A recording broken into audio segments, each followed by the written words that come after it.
sin demora, que muy pronto vendrá.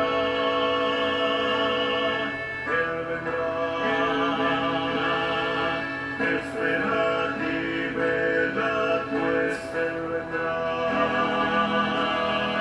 Aleluya, aleluya, en las nubes vendrá, con sus huestes gloriosas y muy pronto vendrá.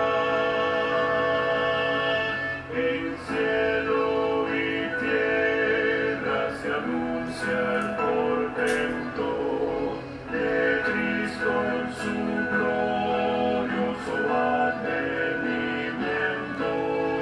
Oh pueblo de Dios, es solemne el momento, pues muy pronto vendrá. Él vendrá.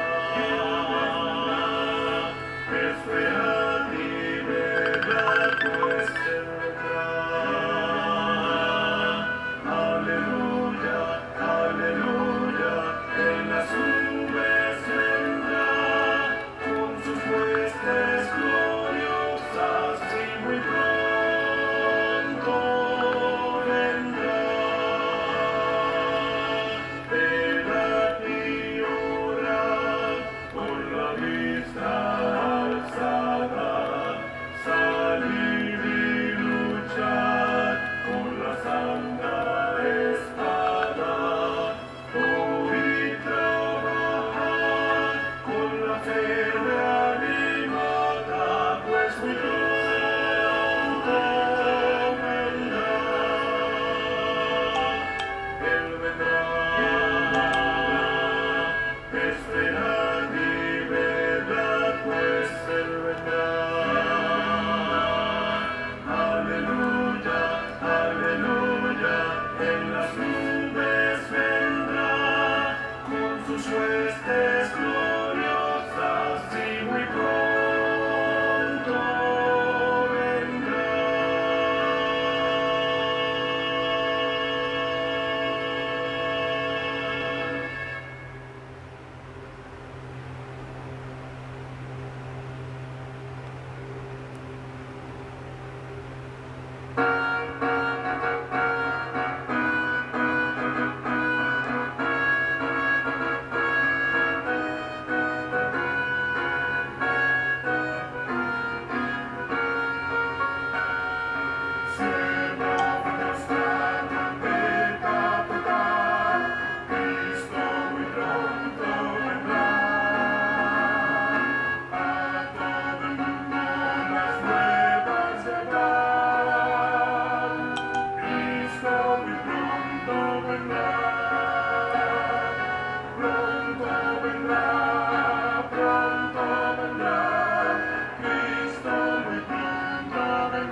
Hermanos, disculpen, hubo problemas aquí, no sabemos qué pasó exactamente, pero se nos cayó el internet, no pasa, no es común aquí, tenemos una suficientes megas, es de alta capacidad el internet, pero bueno, no, no es cierto, oremos, hermana Betty Álvarez, oremos para que no nos vuelva a pasar, porque es necesario que podamos estudiar esto que es tan importante, que el Señor nos ayude. Bueno, vamos a continuar y decíamos, no sé dónde se quedaron ustedes, porque yo estaba hablando y estábamos hablando acerca de las cosas que están sucediendo en los Estados Unidos y de la ruina nacional. Creo que esto no conviene que la escuchen, y es por eso que nos hacen eso. Algunas ocasiones nos los han hecho, nos pasó en Perú. Estábamos en el 5.º piso hablando acerca precisamente de estos acontecimientos finales, y se cayó el internet. Los hermanos fueron al vecino de al lado que les prestaran y para ver si les había caído ahí. Tenían internet. Fueron al piso de arriba, tenían internet. Fueron al piso de abajo, tenían internet. Hablaron a la telefonía para ver qué pasaba y les dijeron que no pasaba nada, que todo estaba en orden. Y dijeron, miren, no tenemos internet, si quieren venir a investigar. Y dijeron que no podían ir porque no eran horas de trabajo. Resulta que nunca llegó el internet al departamento donde estábamos con la hermana Margarita, la hermana Nelly, perdón, el hermano Rodolfo, estábamos allá. Nos tuvimos que cambiar a 4 cuadras a seguir predicando. Así que entendemos, hermanos, que hay personas que no van a estar de acuerdo con lo que estamos estudiando, porque muchos van a abrir los ojos. Gracias, hermana Betty Álvarez Flores, por sus oraciones. Es cierto, al enemigo no le gustan todas estas cosas, y gracias. ¿Qué les parece si hacemos una oración para reiniciar o continuar con este mensaje que apenas estamos iniciando, hermanos? Apenas es la introducción. Vamos a hacer una oración y que el Señor nos ayude y nos bendiga. Les invito a que los que quieran arrodillarse para hacer esta oración y continuar con este tema que es sumamente importante y muy delicado y urgente para todo el mundo, para el adventista, para el católico, para toda la sociedad en general, para que comprendamos que estamos viviendo los últimos días y requerimos una preparación especial para que podamos subsistir en estos días finales. Vamos a orar de rodillas para poder reiniciar. Por favor, con reverencia, los que puedan. Nuestro Dios y nuestro Padre, bendito y santo es tu nombre, Señor. Gracias, Señor, porque regresó la transmisión y era necesario que tus hijos que están a la distancia puedan escuchar y podamos compartir con ellos de tu palabra los consejos que nos des para esta hora de crisis mundial. Te pedimos que nos ayudes, nos perdones si te hemos ofendido, que nos des sencillez, humildad, que nos des tu presencia y la solución a los problemas que puedan venir. Necesitamos, Señor, decir la verdad, y mucha gente está esperando escuchar palabras de advertencia, de esperanza, de palabras de salvación y de vida eterna. Así que colocamos esa transmisión en tus manos y bendice a todos los oyentes, la hermana Betty que está orando por nosotros y todos los demás hermanos, que nos unamos en tu nombre y que podamos avanzar en medio de la crisis y esta cortina de humo que están poniendo los magnates de la tierra y Satanás. Acompáñanos, Señor, y quédate con nosotros en el nombre de Cristo Jesús. Amén. Estamos hablando acerca de la abominación desoladora, de la crisis que va a imperar en el planeta poco antes de la segunda venida de Cristo. Quiero referirme a varias cosas sumamente importantes, hermanos, que están sucediendo mientras llega la ruina nacional tras la ley dominical que se está gestionando y se está trabajando fuertemente en las tinieblas de manera subterránea, con trampas y a través de etiquetas, a través de lemas bonitos, a través de garantías, se está empujando hacia la ley dominical y por cierto, si el Señor nos permite, Mañana estaremos otra vez en las transmisiones desde las 6:30 de la tarde en hora de México para tener otro tema más alusivo a este, conectado con lo que este tema nos da, que es un tema para toda la sociedad, para todas las denominaciones, incluyendo especialmente a la Iglesia Adventista del Séptimo Día. Hermanos que nos escuchan, en este momento el mundo está pasando por una prueba. Y yo diría una preprueba, porque todavía falta la hora de prueba. Todavía falta. Es importante comprender que lo que pasa hoy es un ensayo de lo que viene. Pero también es importante recurrir a la palabra de Dios, a la Santa Biblia, para poder entender que lo que ya pasó se volverá a repetir. Y es lo que vamos a estudiar hoy. Mientras vemos cómo en los Estados Unidos están peleándose por los insumos diarios, por los víveres y por el papel sanitario, y hasta están comprando armamentos. Eso lo estábamos viendo hace un momento. Están comprando armamentos. Y en los distintos supermercados, voy a pasar rápido lo que ya vimos, el déficit, la caída, la crisis que está sucediendo en los Estados Unidos, los supermercados donde usted iba climatizados y a la hora que quería y compraba lo que quería y tiraba lo que quería y derrochaba lo que quería, despilfarraba lo que quería. Ahora está llegando una verdadera desolación. Ahora están llegando situaciones críticas, angustiosas, a la cual los habitantes de Estados Unidos no estaban preparados. Y ningún país. No estamos preparados, hermanos. Sin embargo, el Señor viene pronto. Y ante los acontecimientos finales que nos está tocando vivir, es tan importante que nosotros asumamos nuestra responsabilidad y tengamos la debida preparación en este tiempo de crisis. Hasta armamento están comprando en varias partes de Estados Unidos para defenderse. Ha habido muchos pleitos por los insumos, ha habido jaloneos, desmanes, policías contra los clientes y clientes entre clientes. Están saqueando, está habiendo violencia ya. Pero no nos asustemos, eso pasó antes del diluvio también, la violencia tan fuerte que había en ese tiempo y los saqueos y también los arrebatamientos que había y los abusos ya sucedieron. Por esa razón tenemos que estudiar las Sagradas Escrituras, la profecía, para entender lo que pasa hoy y cómo podemos enfrentarlo. Histeria y largas filas de desabastos, la búsqueda por desinfectantes, se desatan pleitos por el papel sanitario, estadounidenses compran armas para defender sus víveres, el coronavirus deja desolada ciudades principales de los Estados Unidos y de Europa y de México también, Sudamérica. Nueva York luce vacía, como ustedes pueden ver en la pantalla. Y el consejo que estábamos dando hace un momento, queridos hermanos, es de que estudiemos el conflicto de los siglos en el capítulo 42, donde habla acerca de la desolación de la tierra. Porque eso viene. Y eso mismo está escrito en las Sagradas Escrituras, al mismo tiempo que nos va a ayudar a entender el sitio que se le dio a Jerusalén y el sitio que tiene los Estados Unidos y que tiene el mundo. Bajo la ruina nacional tras la ley dominical, ver las citas que vienen en eventos del tiempo final, donde habla acerca de la ley dominical, el conflicto inminente, eventos del tiempo final, el conflicto de los siglos, el libro Maranata.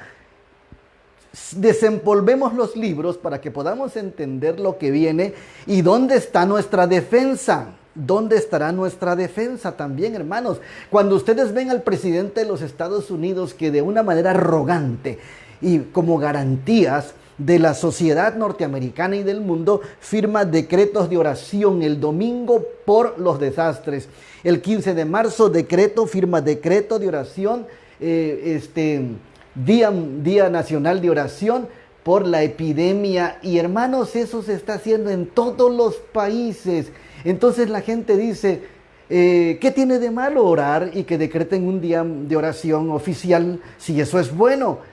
El único detalle es que la profecía nos dice que la ley dominical vendrá con garantías. Se le llama Día de la Familia, se le llama Día de la Ecología, ahora Día de la cuarentena, por las epidemias, etcétera. Todo viene de manera engañosa y tramposa para poder pisotear la ley de Dios. Los grandes de la tierra y los magnates de la tierra, ellos están haciendo que todos voten por las mentiras para estar en contra de la santa ley de Dios, y por esa razón sí viene la ruina nacional. Eso sí trae la ruina nacional. Es ineludible la ruina nacional cuando se pisotee la ley de Dios y se cambie el día sábado, el día de descanso, sábado, séptimo día, por el primer día de la semana, domingo.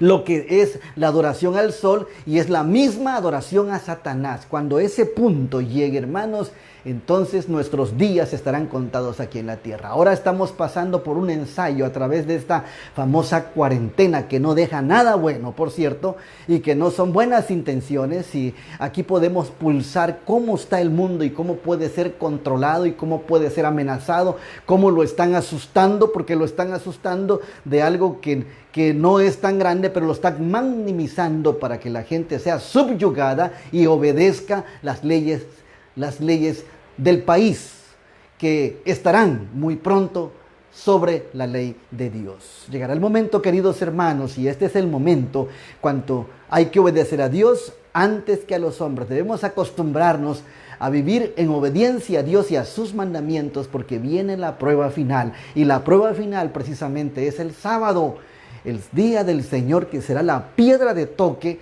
cuyo ataque vendrá del enemigo a través de las garantías de las organizaciones internacionales y de los jerarcas, reyes y presidentes de la tierra, que querrán poner un sitio al mundo para que entre a su control y estén en contra de Dios y a favor de Satanás. Apocalipsis 13. Mañana estudiaremos ese capítulo, que es sumamente importante para que se den cuenta de la profundidad que hay,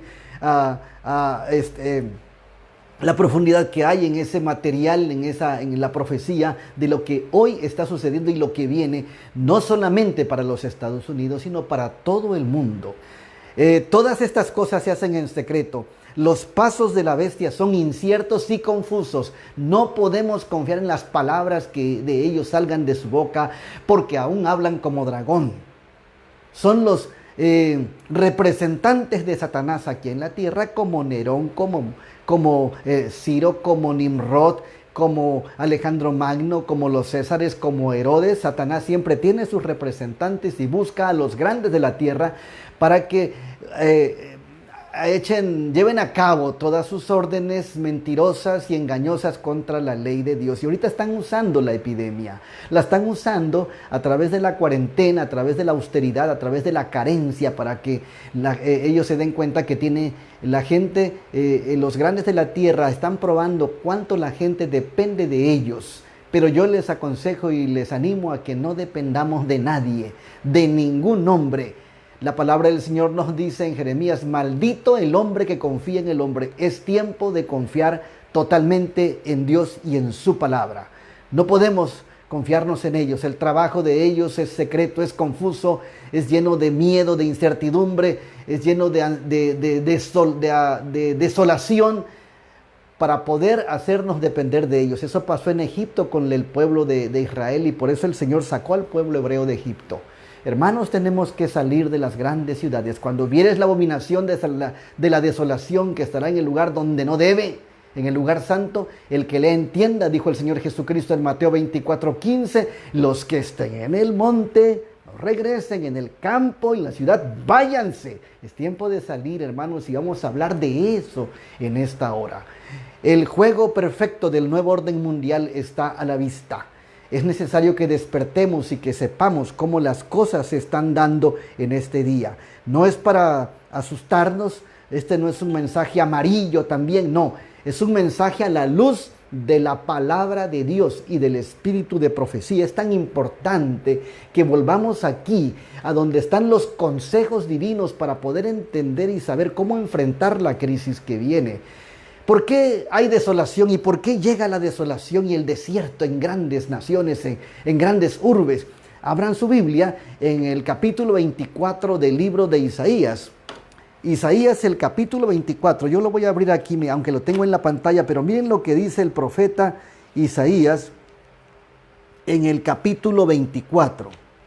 La palabra del Señor es clara en relación a lo que está pasando actualmente. Los que puedan tener su Biblia la pueden ver. Isaías 24:1 dice: He aquí que Jehová vacía la tierra y la deja desolada, y trastorna su haz, y hace esparcir a sus moradores. Verso 2. Y será como el pueblo, tal el sacerdote, como el siervo, tal su señor, como la criada, tal su señora, tal el que compra como el que vende, tal el que da prestado como el que toma prestado, tal el que da al logro como el que lo recibe. Del todo será vaciada la tierra y enteramente saqueada, porque Jehová ha pronunciado esta palabra. Destruyóse, cayó la tierra, enfermó, cayó el mundo, enfermaron los altos y los altos pueblos de la tierra. Hermanos, estas cosas son muy importantes. ¿Por qué razón llega la desolación? ¿Por qué llega la ruina? ¿Por qué llega el desierto? ¿Por qué llega la austeridad? ¿Por qué llega la carencia? ¿Por qué llega el hambre? Y llega al mismo tiempo la violencia. Porque la tierra, dice el verso número 5 de Isaías 24, lo pueden ver en su casa, pero yo lo voy a leer aquí. Y la tierra se contaminó bajo sus moradores, porque traspasaron mis leyes, falsearon el derecho y rompieron el pacto sempiterno. Tres cosas fundamentales por lo cual está sucediendo actualmente estas cosas en el planeta. Mateo 24:7 menciona que habría pestes, habría guerras, habría hambres, habría terremotos, habría también rumores de guerra, y al mismo tiempo también habría inmoralidad, habría falta de respeto, habría falta de amor y habría destrucción entre los seres humanos a causa ¿de qué cosa? Cuando se deja la ley de Dios. Número 1, porque traspasaron las leyes. Cuando el hombre ya no quiere ley de Dios, sino quiere ley de hombre, entonces Dios permite la desolación. Dios no castiga en este momento porque todavía viene el juicio. Pero cuando el ser humano no quiere obedecer y vivir a la altura de los estándares que Dios ha establecido, entonces el Señor se aparta. Y lo dice la Biblia y la profecía: el Espíritu Santo se está retirando de la tierra. Entonces, porque ya no es escuchado, porque ya no es obedecido. La obra del Espíritu Santo precisamente es, hermanos y amigos que nos escuchan, convencer al mundo de pecado, de justicia y de juicio. Pero si el Espíritu Santo ya no lo escucha, se retira. Y entonces, al irse el Espíritu Santo, ¿en manos de quién queda el mundo? Sino de los ángeles caídos, espíritus inmundos y demonios que están haciendo toda esta situación de desastre, desolación, carestía y violencia en este momento en Estados Unidos y en otros países del mundo también.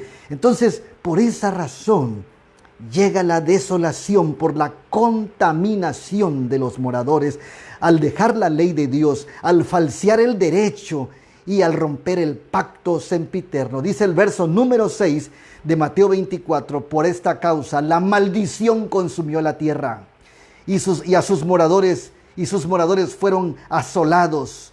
Por esta causa fueron consumidos los habitantes de la tierra y disminuyeron los hombres. Todas estas cosas, queridos hermanos, son las que están sucediendo en este momento.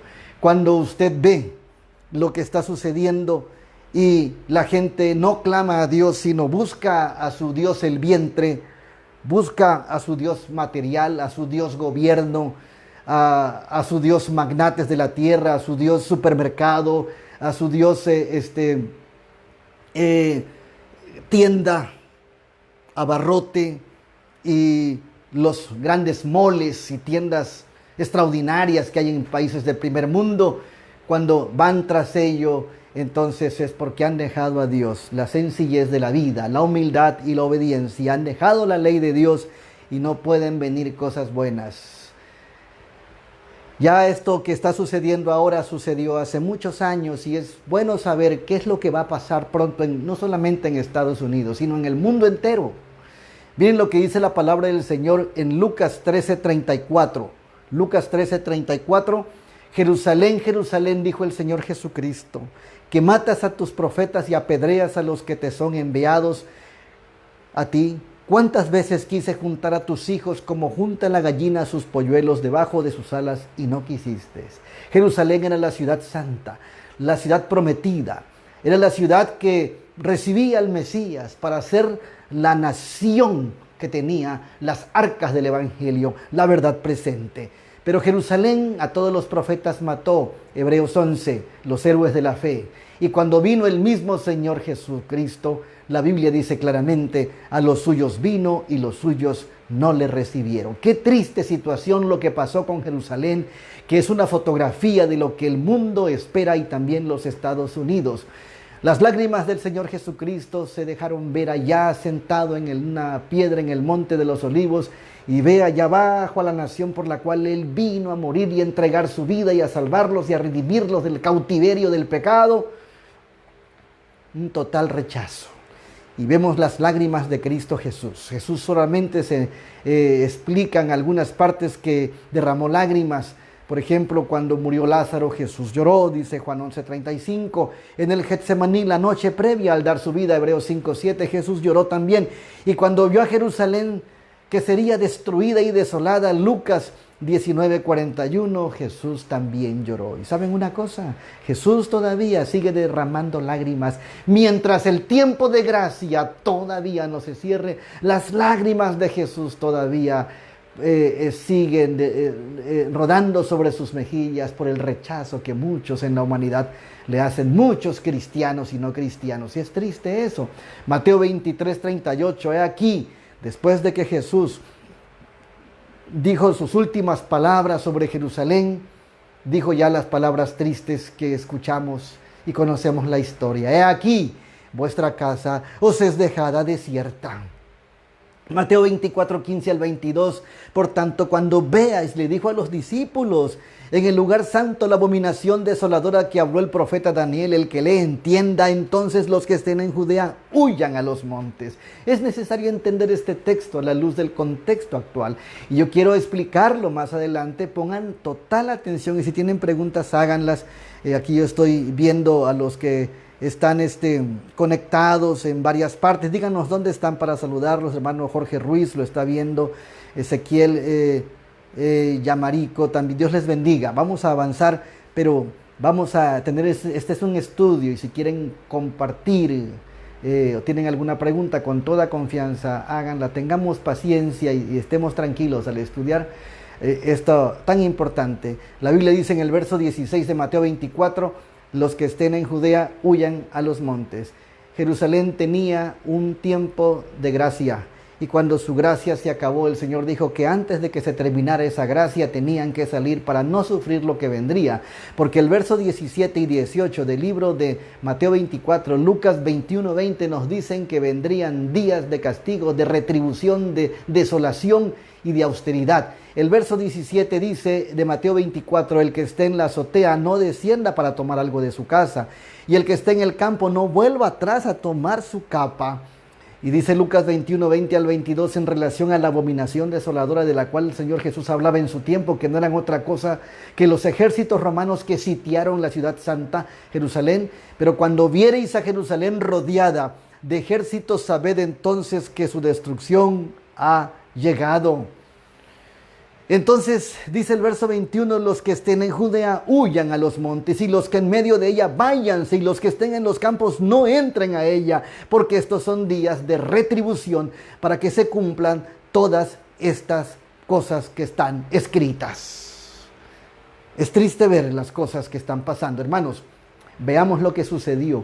El Señor Jesucristo menciona estas palabras en el año 31 y estas se cumplieron 38 años después, en el año 70. Eso es lo que dura una generación. El sitio de Jerusalén del año 70 después de Cristo fue un acontecimiento decisivo en la primera guerra romana hacia los judíos. y fue seguida por la caída de Masada en el año 73. ¿Qué fue lo que sucedió?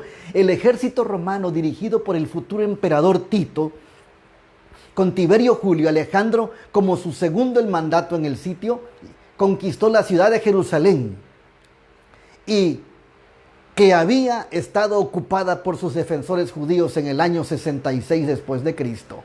La ciudad y sus famosos templos fueron destruidos el mismo año de su conquista. La destrucción del templo de Jerusalén todavía se lamenta y es lamentada anualmente durante la festividad judía de Tisha B'Av.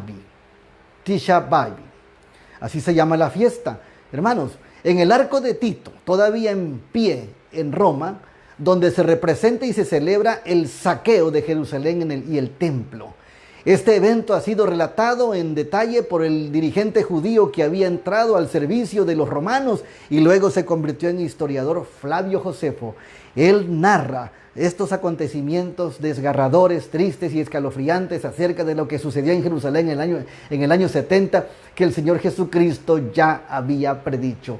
Cuando el Señor Jesucristo era llevado con la cruz que ni podía cargarla, veía a las mujeres que estaban llorando por él y se voltea y le dice: mujeres, no lloren por mí, llorad por vosotras y por vuestros hijos. ¿Por qué dijo eso el Señor Jesucristo? Porque el juicio que venía por el rechazo del Mesías era terrible, hermanos, era terrible. Los romanos ocuparon Judea y la gobernaron algunas veces por intermedio de príncipes locales que pusieron en el lugar tales como Herodes el Grande o Herodes y Agripa I. Josefo afirma que 1.110.000 personas murieron durante el asedio, de los cuales la mayoría eran judíos. Además, 97.000 fueron capturados y fueron esclavizados. Tito se negó a aceptar una corona de victoria decretada por el Senado de Roma. Él decía: no hay mérito en derrotar a un pueblo abandonado por su propio Dios. El mismo pagano Tito se daba cuenta que Dios había dejado desolado a Jerusalén y que ya no la defendería. Cuando los cristianos, los que hemos conocido la luz, o los seres humanos desconocemos a Dios y su palabra, Dios también nos desconoce. Y al final muchos escucharán la voz de Dios cuando le reclamen salvación: apartaos de mí, no os conozco, porque no es lo que yo diga con la boca, sino lo que vive en mi corazón de acuerdo a la palabra y la obediencia a sus mandamientos. Tito, al empezar el año 70, junto con 3 legiones, la 5ª Macedónica, la 12 Fulminata y la 5ª Apolinaris, rodearon la 15ª Apolinaris, rodearon la ciudad por el lado occidental, y una 4ª legión, la 10ª Fretensi, hizo lo propio por el Monte de los Olivos en el este. La rodearon con legiones y cada legión correspondía a 6.000 soldados. Una legión equivale a 6.000 soldados. Así que se imaginan cuántos eran miles de militares que rodearon este hermoso lugar y magnífico edificio. Hermanos, los romanos lograron ejercer gran presión sobre los suministros de alimentos y agua de los habitantes de la ciudad al permitir a los peregrinos ingresar en la ciudad para celebrar el pasaje, la Pascua, y luego negarles la salida. Fíjense lo que hicieron: hubo presión de los suministros, presión de alimentos, se acabó el agua y los víveres y los insumos, para que de esa manera empezaron a presionar. Así empezó el sitio de Jerusalén, queridos hermanos. Después de que varias incursiones judías mataran a algunos soldados romanos, Tito envió a Flavio Josefo, el historiador judío, a negociar con los defensores. Los envió a negociar. Esto terminó con los judíos hiriendo al negociador con una flecha. Y en otra incursión, dice la historia, fue lanzado poco después. Tito fue capturado durante un ataque repentino, pero logró escapar. Así era la guerra. En resumen, estamos mencionando cómo era el sitio y esta guerra. Hermanos, a mediados de mayo, Tito ordenó destruir la recientemente construida tercera muralla con un ariete, la cual abrió una brecha en ella y en la segunda muralla. Luego giró su atención a la fortaleza Antonia, ubicada justo al norte del monte del templo. Y los romanos fueron entonces arrastrados a las calles en la lucha contra los celotes. Pero se les ordenó retirarse al templo para evitar grandes pérdidas. Las revueltas estaban tensas y avanzaban y retrocedían. Y los celotes era el grupo revolucionario de los judíos que tenían celo por la nación, y ellos también estaban trabajando fuertemente en su defensa. Los alimentos, el agua y otras provisiones fueron menguando al interior de Jerusalén. Introducían a escondidas algunos suministros en la ciudad, pero era demasiado escaso. El alimento y el agua se fueron acabando, para que entendamos lo que viene.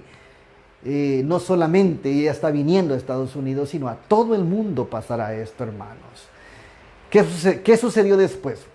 Burlando a las fuerzas romanas en el proceso, para poner fin a esta situación, se emitieron órdenes para construir un nuevo muro, y también se reinició la construcción de la torre del asedio. Mientras tanto, ya no había alimentos, ya no había agua, y la gente empezó a desesperarse.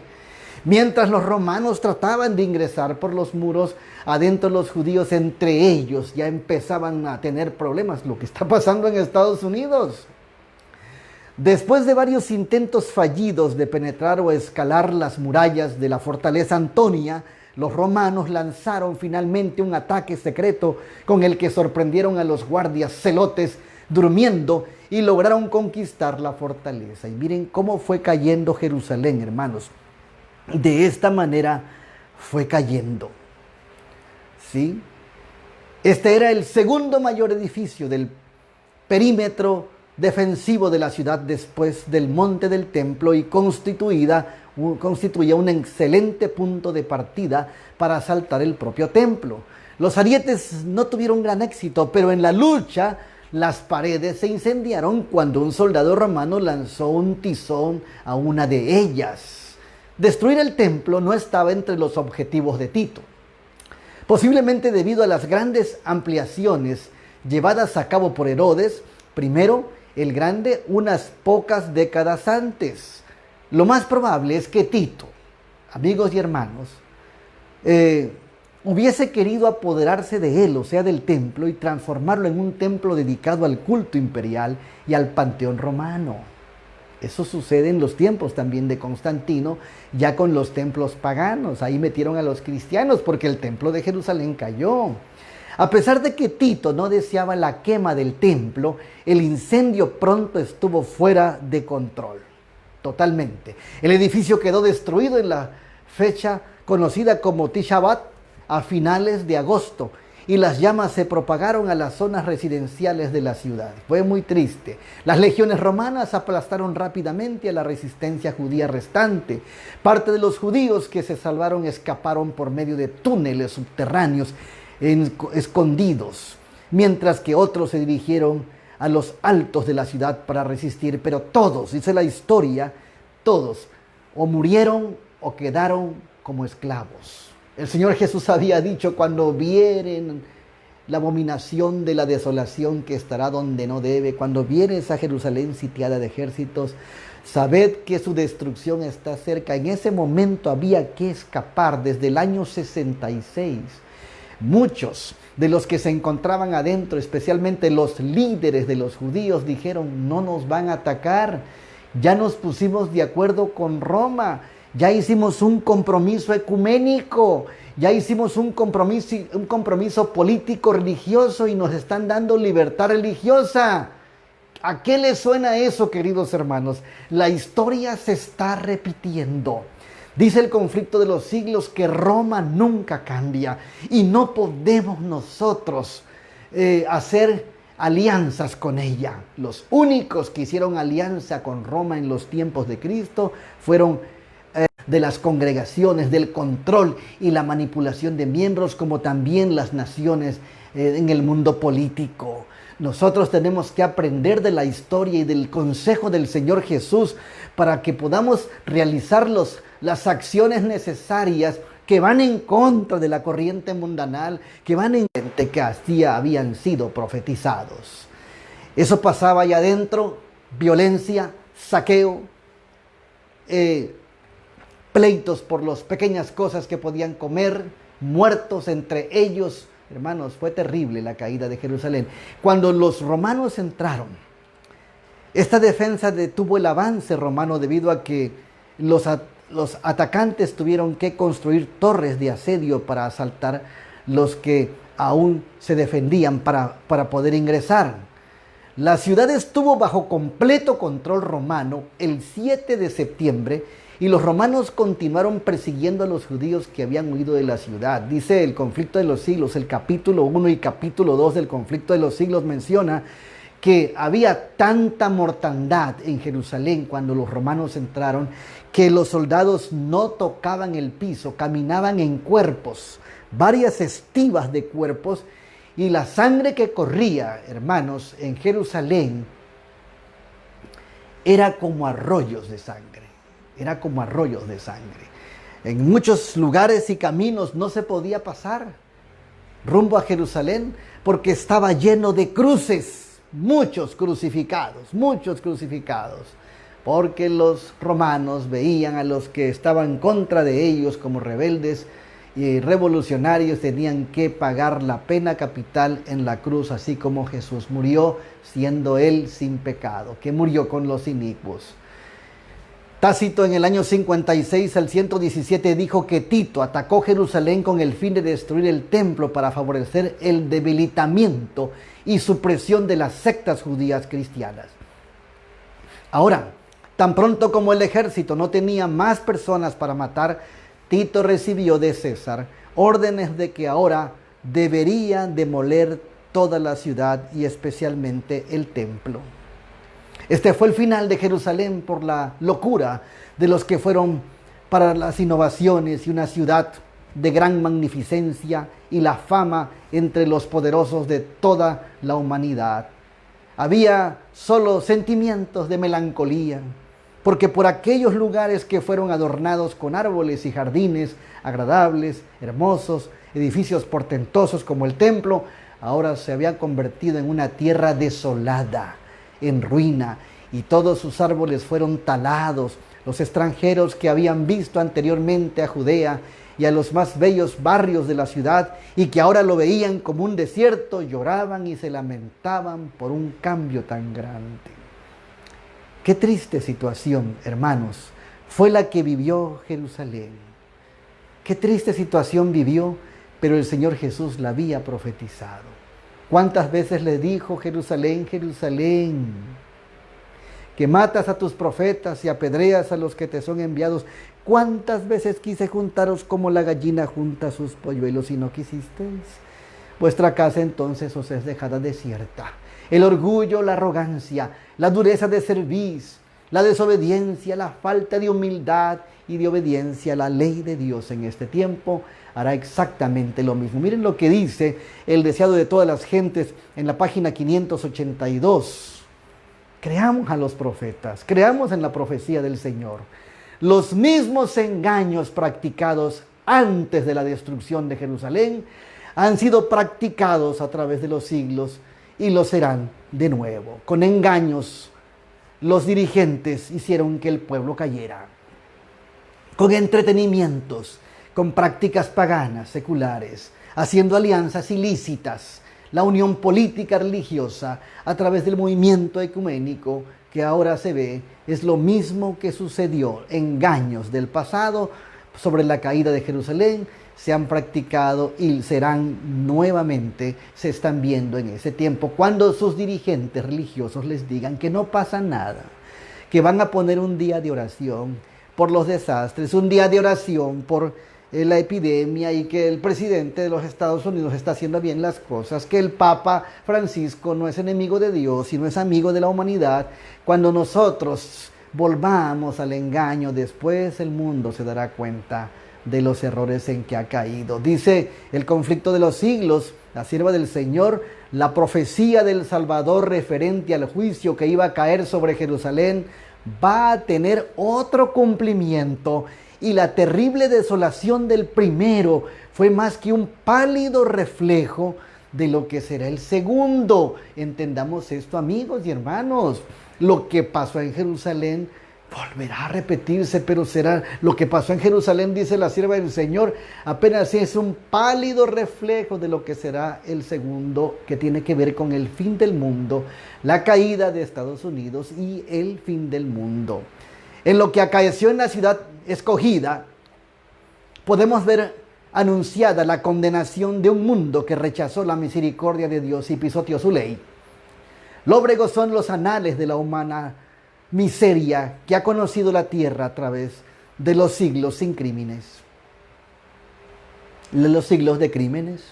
Al contemplarlos el corazón desfallece y la mente se abruma de estupor. Horrendas han sido las consecuencias de haber rechazado la autoridad del cielo.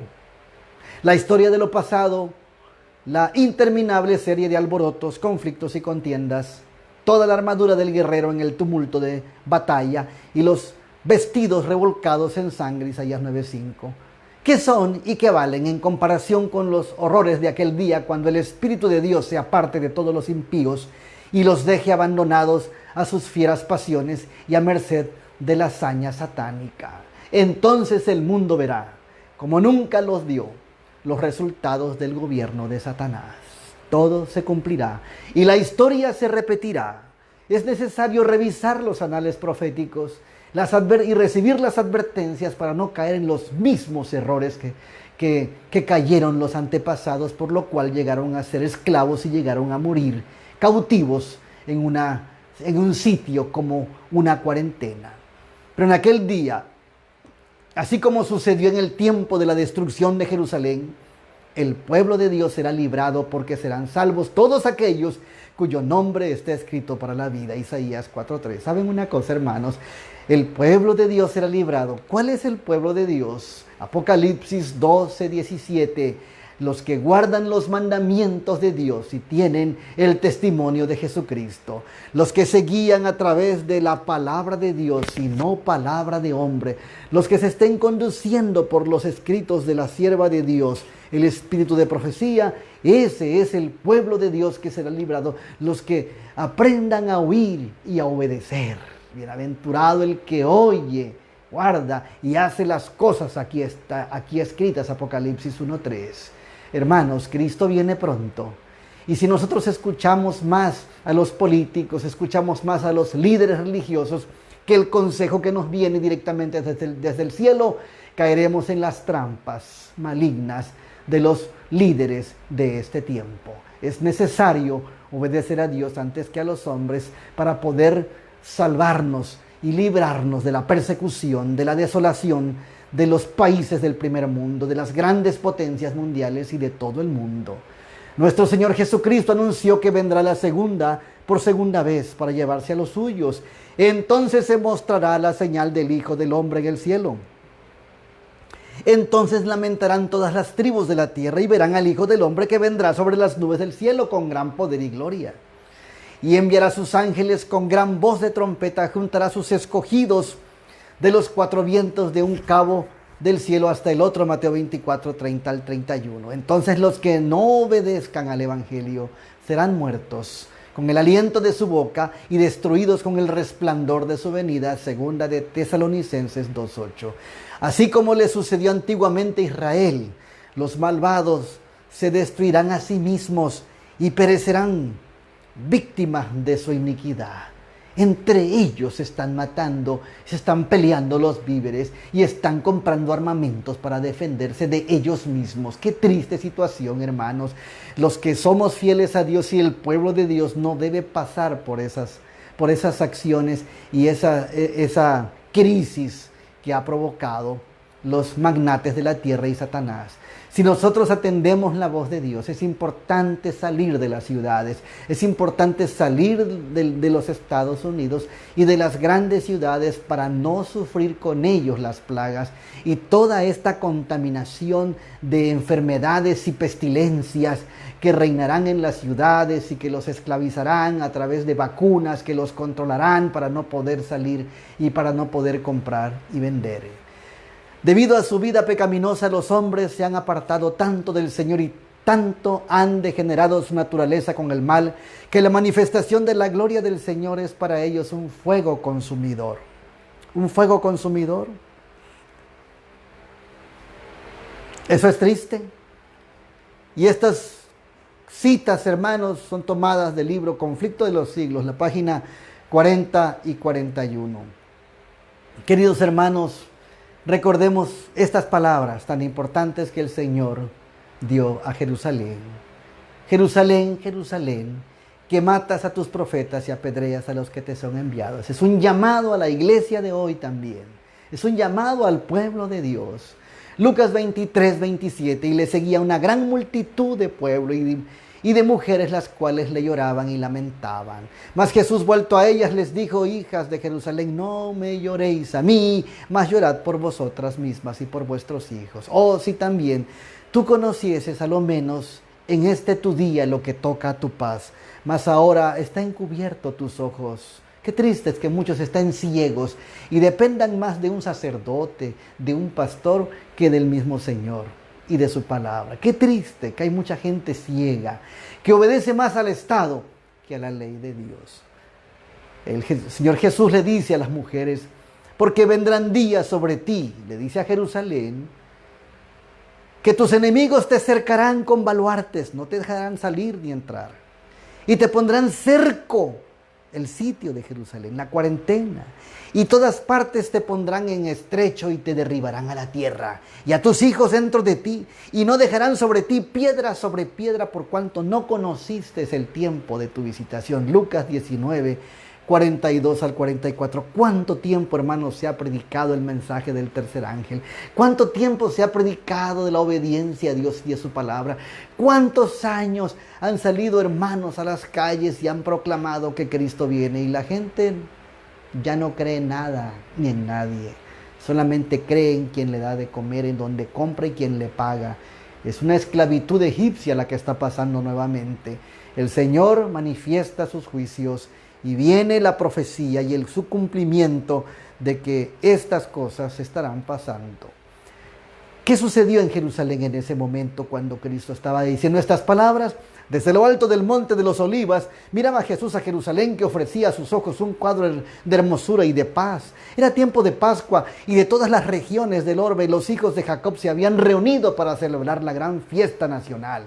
De entre viñedos y jardines, como de entre las verdes laderas, donde se veían esparcidas tiendas de los peregrinos, elevábanse las colinas con sus terrazas, los airosos palacios y los soberbios baluartes de esa capital israelita. La hija de Sión parecía decir en su orgullo: estoy sentada reina. Nunca veré duelo, porque siendo amada como lo era, creía estar segura de merecer aún los favores del cielo como en los tiempos antiguos. Cuando el poeta rey cantaba: hermosa provincia, el gozo de toda la tierra es el monte de Sión, la ciudad del gran rey, Salmos 48:2. Resaltaba a la vista las construcciones espléndidas del templo, cuyos muros de mármol blanco como la nieve estaban entonces iluminados por los últimos rayos del sol poniente, que al hundirse en el ocaso hacían resplandecer el oro de puertas, torres y pináculos. ¡Qué maravilloso! Y así destacábase la gran ciudad, perfección de hermosura, orgullo de la nación judaica. ¿Qué hijo de Israel podía permanecer ante semejante espectáculo sin sentirse conmovido de gozo y admiración? Pero eran muy ajenos a todo esto los pensamientos que embargaban la mente de Jesús. Como llegó cerca viendo la ciudad, dice Lucas 19:41, lloró sobre ella. ¿Recuerdan ustedes lo que el Señor Jesús le dijo a los discípulos? Cuando ellos le dijeron: mira estas edificaciones, mira estas piedras. ¿Qué dijo el Señor Jesucristo en Mateo 24:3? No quedará piedra sobre piedra sin que todo esto sea destruido. Cuando Jesús llegó ahí, viendo la ciudad, lloró sobre ella. En medio del regocijo que provocaba su entrada triunfal, cuando mientras el gentío agitaba palmas y alegres hosanas repercutían en los montes y 1000 voces le proclamaban rey, el redentor del mundo se sintió abrumado por súbita y misteriosa tristeza. El Hijo de Dios, el prometido de Israel, que había vencido la muerte arrebatándole a sus cautivos, lloraba, no por presa como un abatimiento, sino dominado por intenso e irreprimible agonía. No lloraba por sí mismo, por más que supiera dónde iba el Getsemaní, lugar de su próxima y terrible agonía, que se extendía ante su vista. Las puertas de las ovejas se divisaban también, y por ella habían entrado durante siglos y siglos las víctimas para el sacrificio, y pronto iban a abrirse para él, cuando como cordero fuera llevado al matadero. Isaías 53:7. Poco más allá se destacaba el Calvario, el lugar de la crucifixión sobre la senda que pronto le tocaría recorrer. Iban a caer densas y horrorosas tinieblas mientras él entregaba su alma en expiación por el pecado. No era, sin embargo, la contemplación de aquellas escenas lo que arrojaba sombras sobre el Señor en aquella hora de gran regocijo, ni tampoco el presentimiento de su angustia sobrehumana, lo que nublaba su alma generosa, mientras toda la multitud se regocijaba por lo material. Cristo lloraba porque un día sería quitado lo material, porque Cristo había venido para establecer su reino de gloria, un reino espiritual, un reino eternal, un reino celestial. Pero los seres humanos querían un reino terrenal pasajero.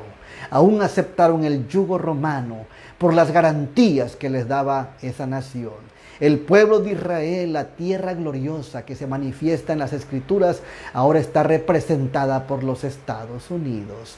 ¿Cuánta oportunidad se le ha dado a Estados Unidos como nación de libertad para poner las bases y el fundamento de la libertad de pensamiento, de conciencia, y ahora está hundida en el nuevo orden mundial para establecer las órdenes de la primera bestia, establecer las órdenes del enemigo y hablar como dragón, estableciendo y cambiando la constitución y pisoteando así la ley de Dios, llamándole de manera bondadosa al día de oración al domingo, día de oración por cualquier desastre y por cualquier contingencia y cualquier cuarentena. Satanás es tan astuto, hermanos y amigos. Cristo lloró por eso y sus lágrimas continúan. Toda nación ha tenido una oportunidad como lo tuvo Babilonia, como lo tuvo también Babel. Así también Jerusalén lo tuvo y actualmente la oportunidad la tienen los Estados Unidos y todos los magnates de la tierra. Sin embargo, el rechazo a Cristo llega cuando su ley es menospreciada y es pisoteada. Cristo lloraba por el fatal destino de los millares de Jerusalén, por la ceguedad y por la dureza de corazón de aquellos a quienes Él viniera a bendecir y a salvar. Durante 3 años el Señor de la luz y de la gloria estuvo yendo y viniendo entre su pueblo. Anduvo haciendo bienes, sanando a todos los oprimidos del diablo y curando a los de corazón quebrantado.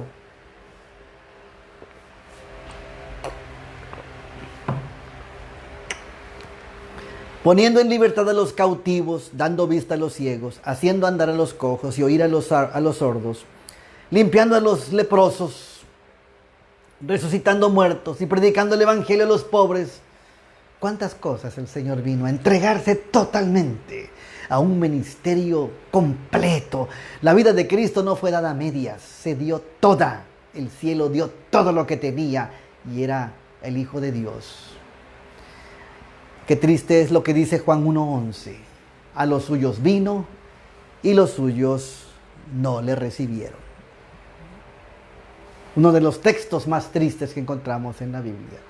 Cuánto el Señor llegó a llamar a México, llegó a llamar a Chile, Argentina, Perú, llegó a llamar a Estados Unidos, y a los suyos vino, y los suyos, ¿qué cosa? No le recibieron. Mateo 23, y entonces cuando pasan los últimos momentos de llamado, los últimos momentos de gracia que quedaban cuando terminaron, Jesús secó sus lágrimas, y entonces vino el juicio. Y les dijo claramente la profecía del juicio. Verso 38 de Mateo 23. He aquí vuestra casa os es dejada desierta, Porque os digo, dice el verso 39, que desde ahora no me veréis hasta que digáis bendito el que viene en el nombre del Señor.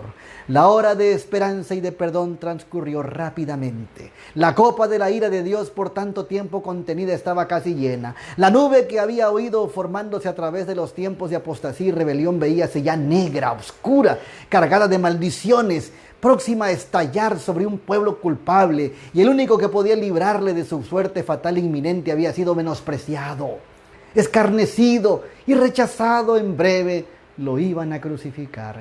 ¿Y saben a qué, amigos y hermanos? Aunque todavía no terminamos, pero quiero decirles algo. Aquel que rechace el Evangelio, aquel que rechace el mensaje de la verdad presente para hoy, está crucificando a Cristo nuevamente. No rechacemos esta verdad. Es el último llamado que Dios nos da en medio de la poquita gracia que todavía queda. Todavía el Señor pende de la cruz y así como salvó al ladrón, quiere salvar a uno más. Tan solo si le rinde obediencia. Cuando el Cristo estuviera clavado en la cruz del Calvario, ya habría transcurrido para Israel su día como nación favorecida y saciada de las bendiciones de Dios. La pérdida de una sola alma se considera como una calamidad infinitamente más grande que la de todas las ganancias y todos los tesoros del mundo. Por eso Cristo dio todo por todos. No nos atrevamos a rechazarlo. Esta es la oportunidad para no seguir dañando e hiriendo a Cristo. Pero mientras Jesús fijaba su mirada en Jerusalén, veía la ruina de toda una ciudad, todo un pueblo de aquella ciudad y de aquel pueblo que había sido elegido de Dios y su especial tesoro. ¿Cuál no sería entonces la angustia de aquel cuya mirada profética abarcaba no a unos pocos años, sino muchos siglos? Veía al ángel exterminador blandir su espada sobre la ciudad que por tanto tiempo fuera morada de Jehová. Desde la cumbre del monte de los olivos, en el lugar mismo en el que más tarde iba a ser ocupado por Tito y sus soldados, miró a través del valle de los atrios y pórticos sagrados, y con los ojos nublados por las lágrimas, vio en horroroso anticipo los muertos de la ciudad circundados por tropas extranjeras, el sitio de Jerusalén rodeado de romanos, la ciudad santa. Oyó el estrépito de las legiones que marchaban en son de guerra y los tristes lamentos de las madres y de los niños que lloraban por pan en la ciudad sitiada. Vio el templo santo y hermoso, los palacios y las torres devorados por las llamas, dejando en su lugar tan solo un montón de humeantes ruinas. Oh, si tú, nación favorecida entre todas, hubieras conocido el tiempo de tu visitación, lo que atañe a tu paz. Yo detuve al ángel de justicia y te llamé al arrepentimiento, pero en vano fue.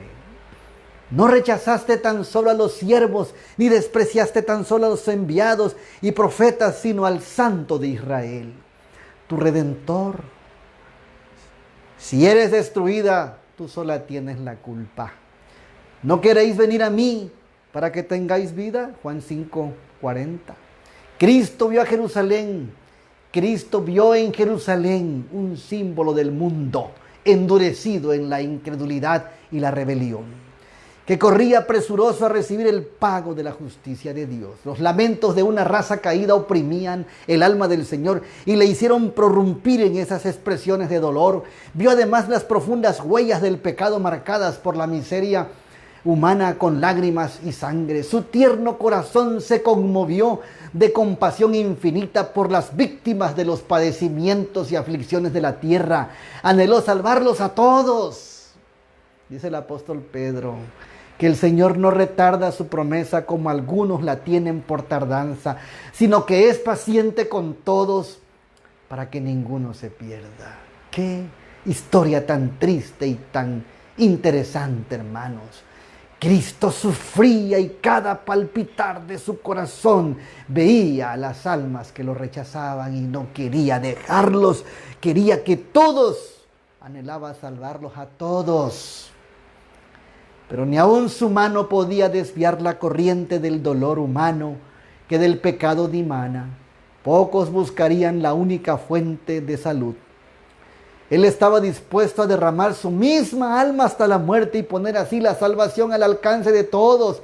Pero muy pocos iban a acudir a Él para tener la vida eterna. Mirad al Rey del cielo derramando copioso llanto.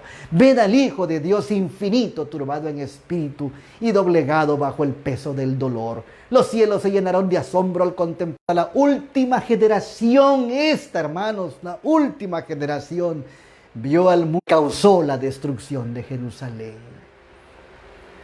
El gran pecado de los judíos consistió en que rechazaron a Cristo. El gran pecado del mundo cristiano iba a consistir en que rechazarían la ley de Dios, que es el fundamento de su gobierno en el cielo y en la tierra. La ley de Dios es el carácter de Dios, con la cual Él nos ama y nos libró de toda culpa. Por la misma ley que el Señor Jesucristo en vida tuvo y por la cual Él murió a causa de nuestros pecados. Los judíos, repito esta cita para que no la olviden, hermanos, el gran pecado de los judíos consistió en que rechazaron a Cristo. El gran pecado del mundo cristiano hoy iba a consistir en que rechazaría la ley de Dios, que es el fundamento de su gobierno en el cielo y en la tierra. Estas cosas son las que suceden hoy. ¿Cuánta gente tiene a Cristo en su boca, pero desobedece su santa ley? Si la santa ley es el carácter de Dios, es el carácter de Cristo Jesús, no podemos menospreciarlo. La Escritura dice en Juan: si me amáis, guardad mis mandamientos. Los preceptos del Señor iban a ser menospreciados y anulados. Millones de almas sujetas al pecado, esclavas de Satanás. ¿Cuánta gente, cuántos líderes han rechazado y menospreciado la ley de Dios? Los que no quieren nada con la ley de Dios impíamente la desechan y viven sus vidas en oscuridad. Y algunos otros hacen peores cosas, la infiltran y la cambian, la menosprecian y quitan todas las evidencias del carácter divino. Ay, queridos hermanos, ¿a quién iremos en medio de esta crisis, de esta tribulación? ¿Quién podrá ayudarnos a poder conducirnos al camino correcto? Qué triste es ver todo esto que estamos mencionando. Los seres humanos se guían y escuchan más a los líderes terrenales que al Dios del cielo. Qué triste es ver que las ovejas siguen a donde los llevan a los líderes ciegos. Líderes ciegos, guías de ciegos. Condenadas a sufrir la segunda muerte, muchas de esta generación se negarían a escuchar las palabras de verdad en el día de su visitación. Terrible ceguedad, extraña infatuación. Mateo 11, 21 al 23. Miren estas palabras y estamos casi por concluir, queridos amigos y hermanos. Miren estas palabras. Ay de ti, Corazín. Mateo 11, 21 al 23. Ay de ti, Betsaida. Porque si en Tiro y Sidón fueran hechas las maravillas que han sido hechas en vosotras, en otro tiempo se hubieran arrepentido en saco y ceniza. Por tanto os digo que a Tiro y a Sidón será más tolerable el castigo en el día del juicio que a vosotras. Y tú, Capernaum, que eres levantada hasta el cielo, hasta el infierno serás abajada, porque si en los de Sodoma fueran hechas las maravillas que han sido hechas en ti, hubieran quedado hasta el día de hoy. Y tú, Capernaum, adventista del séptimo día, que han tenido gran luz, que eres levantada hasta el cielo en materia de privilegios, hasta el Hades serás abatida. Porque si en Sodoma se hubieran hecho los milagros que han sido hechos en ti, habrían permanecido hasta el día de hoy. Reviewed era el 1 de agosto de 1893. Y es muy directa la cita de la sierva de Dios. Y tú, Capernaum, adventista del séptimo día. ¿Y por qué menciono esto? Porque es el pueblo de la luz y de la verdad presente. Es el pueblo que tiene el mensaje de los 3 ángeles, pero actualmente está yendo por otro camino. Dice la sierva del Señor de ese pueblo, que hoy hizo conferencias y hace organizaciones donde se involucran con el hombre de pecado, el hijo de perdición, y que hacen alianzas ilícitas con Roma, de aquellos que se jactan de su luz y sin embargo no andan en ella. Cristo dice: por tanto